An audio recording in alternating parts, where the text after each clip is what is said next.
હાલો, કેમ છો ખેડૂત મિત્રો? તો હું છું તમારો મિત્ર મહિપત અને આપણી દૂધરેજિયા મહિપત ચેનલમાં તમારું સ્વાગત છે મિત્રો. તો આજે આપણે જીરામાં બીજું પિયત ચાલુ કરી દીધું છે. તો કેટલા દિવસે બીજું પિયત ચાલુ કર્યું ને કેવું જીરું ઉગ્યું બધું આગળ વિડીયોની અંદર તમને બતાવું મિત્રો. તો વિડીયો પૂરો જોઈજો જેથી કરીને પૂરી માહિતી મળે.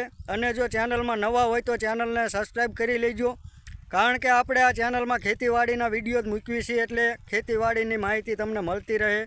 તો ચાલો મિત્રો, આગળ આપણે તમને જીરું બતાવીએ અને મિત્રો કેવું ઉગ્યું છે, કયું બિયારણ વાવ્યું છે એ પણ માહિતી આગળ આપું. તો જુઓ મિત્રો, આપણે બીજું પાણી ચાલુ કરી દીધું છે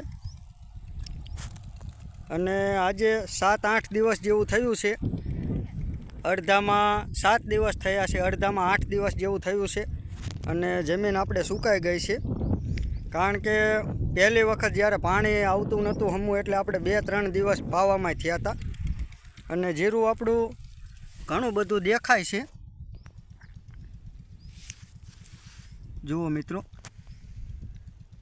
આવી રીતના જીરું આપણું કમ્પ્લીટ ઘણું બધું દેખાય છે. પાળીએ અમુક ક્યારામાં દેખાય છે, પણ હજી આપણે નીચે બેસીને જોઈવી તો દેખાય છે. જો આવી રીતના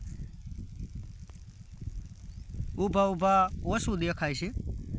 અને ખડ પણ હવે અમુક દેખાય છે. જો આવી રીતના 2 પાંદડે ઝીણું ઘણું બધું ખડે દેખાય છે અને જીરું પણ દેખાય છે. તો આપણે મિત્રો આમાં બાસાલીન અને ગોલ્ડ બંને મૂકી હતી. આપણે 12-13 વીઘાનું ખેતર છે, એમાંથી આપણે 6 લીટર જેવી બાસાલીન અને 100 ગ્રામની 6 સીસી ગોલ્ડની બંને મૂકી હતી. છતાં ખડ તો અમુક એવું દેખાય છે. તો જુઓ મિત્રો, આવી રીતના ધોરિયાની પાળીને એવામાં જીરું ઘણું બધું દેખાય છે. એટલે આપણે એવા બીજું પાણી આપી દેવી એટલે અસલ જીરું આપણું ઉગી જાય છે. અને જો ખડ પણ નીકળ્યું છે વાંયે.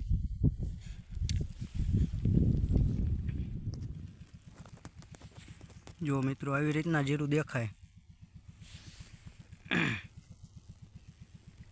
જો કોટન પીડું છે.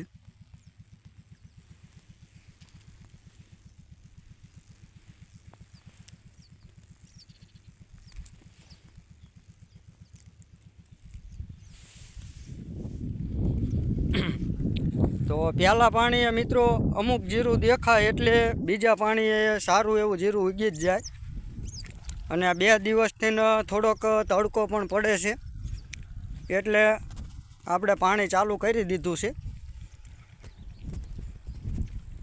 અને મિત્રો, આપણે આ એક ધોરિયા એવા 2-3 ધોરિયા નવા નાખ્યા આ વખતે, કારણ કે ઓલા પાણીએ આપણે થોડોક આમાં ટેકરો હતો, એટલે પાણી ચડવામાં 2-3 ચારાવા તકલીફ પડતી હતી. એટલે અત્યારે જ મિત્રો ચાલતું હતું પાણી, પણ પછીના જ્યારે 3-4 પિયત આપણે આપવાનું થાય ત્યારે પાણી કંદડે એટલે મજા ન આવે. પછીના પાણીમાં આપણે બહુ ચારા ભરવાના નથી હોતા, એટલે તૂટફૂટ થાય ન મજા આવે. એટલે અત્યારે આપણે 2-3 પાટલા પછી પહેલું પિયત આપી દીધું હતું, પણ પછી નાખી જ દીધા ધોરિયા, એટલે આપણે પછી તકલીફ ન પડે પાછળથી.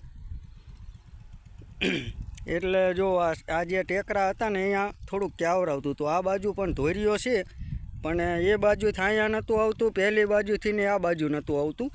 એટલે એક આપણે ધોરિયો વચ્ચે નાખી દીધો. 2-3 ચારાવા થોડોક ટેકરો પડતો હતો. તો મિત્રો, આપણે જે 3 બિયારણ વાવ્યા હતા, તુલસી, અક્ષય તુલસી જે આવે છે એ, અને એક આપણે જ્યોતિ 7 નંબર અને ગિરિરાજ. તો એમાં અત્યારે તો મિત્રો આપણે તુલસીમાં થોડુંક 2 દિવસ મોડું પિયત થયું હતું. આમાં આપણે પહેલાં પિયત આવી ગયું હતું. એટલે અત્યારે તો આપણે જ્યોતિ 7 નંબર જે છે એનો ઉગાવો સારો લાગે છે. આમાં ઘણું બધું જીરું દેખાય છે. હજી ગિરિરાજમાં અને જે તુલસી રહ્યું એમાં થોડુંક ઓછું દેખાય છે, પણ એને 2 દિવસ મોડું પાયું હતું આપણે પહેલું પિયત, એટલે એ પણ 1-2 દિવસમાં નીકળી જાય છે. તો મિત્રો, ઉગાવો તો અત્યારે સારો જ છે. પહેલાં પિયતે અમુક દેખાય છે અને 7-8 દિવસ જેવું થયું છે, એટલે બીજા પિયતે તો આપણે જીરું સારું એવું ઉગી જ જાય છે. તો પછી મિત્રો આપણે આ પિયત આપી અને થોડુંક જમીન વરાપીએ પછી આપણે ખબર પડે. તો આગળના વિડીયોમાં આપણે મિત્રો કેવો ઉગાવો આવે છે એ પણ તમને વિડીયોમાં બતાવશું. તો આપણી ચેનલમાં નવા હોય તો ચેનલને સબસ્ક્રાઈબ કરી લેજો, જેથી કરીને આવા ખેતીવાડીના વિડીયો મળતા રહે. અને આ વર્ષે જીરામાં તો અમથું મિત્રો થોડુંક માવઠા ને એવું કહે છે, ભારે છે, છતાં પણ આપણે સાહસ કર્યો છે. તો કેમ થાય છે જોઈશું. આમ પણ આપણે ખેડૂતને સાહસ જ કરવાના હોય છે. તો ભલે ચાલો મિત્રો, રજા લઈએ. જય જવાન જય કિસાન.